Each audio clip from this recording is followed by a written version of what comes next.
车厢了，换了一个车厢，中间那个门是可以推拉开的，有点重，但是可以拉开。就换了一个车厢，换了这个车厢了，是吧？现在比较怕这些咳嗽的人了。这个是所说的老弱病残孕专座，它写的是 priority seating。priority 是优先权的意思 ，seating 是座位吧。Federal law requires these seats be made available to seniors and persons with disabilities.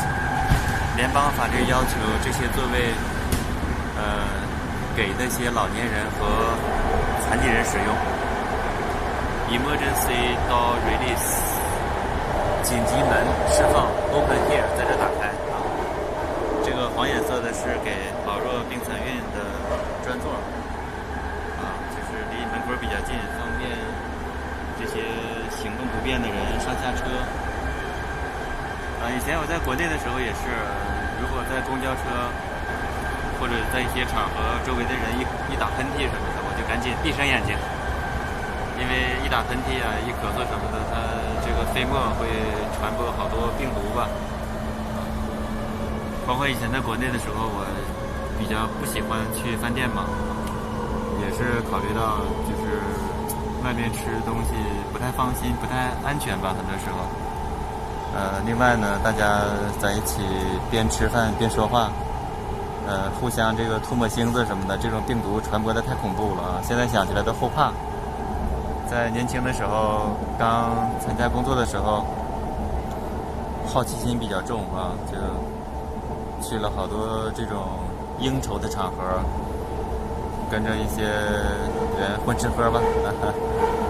现在想想挺可怕的。不过后来幸亏自己认识到了这一点啊，开始有意识的去回避一些场合吧。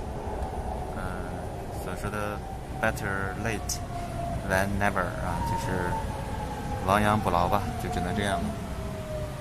所以有的时候呢，我们去远离一些东西，也许是对的吧。它这个是到什么地儿了呢？现在难道不需要换乘了吗？难道现在有直达的了吗？不太理解。